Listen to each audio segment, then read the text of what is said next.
Presidente Marcos mangulo sa inaugurasyon sa Panguil Bay Bridge base sa kumpirmasyon ni Governor Wominal. Mareport si Glenn Ray Ruluna. Gipalanog ni Gobernador Henry Wominal ang mga dakong kalambuan sa Misamis Occidental. Usa sa pinakadakong highlight mao ang umaabot nga inaugurasyon sa Panguil Bay Bridge kag gitakda karong September 27. Diin mismo si Presidente Ferdinand Bongbong Marcos Jr. maoy mamahimong dinapit nga bisita. Ang maong tulay usa ka landmark nga proyekto sa infrastruktura nga gitamdan isip nga simbolo sa pakighiusa og kalambuan sa rehiyon. Ang Panguil Bay Bridge kadagdugtong sa Misamis Occidental ug lalo din norte, gilauman nga magduso og mas paspas nga ekonomikanhong kalambuan.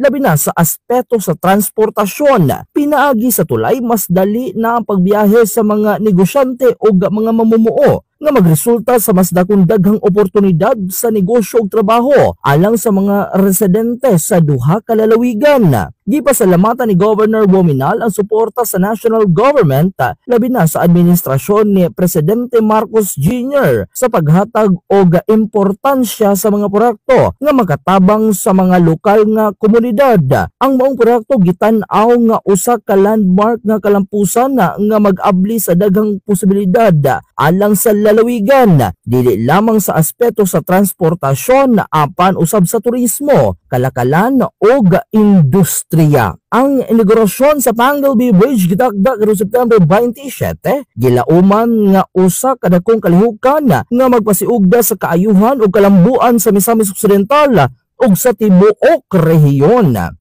Gawa sa Panguil Bay Bridge, gipasabot usab ni Governor Wominal nga aduna pay ubang mga proyekto nga gipunting aron nga mapalambo ang Misamis Occidental ug maghatag og mas maayo nga serbisyo ngadto sa mga katawhan sa lalawigan.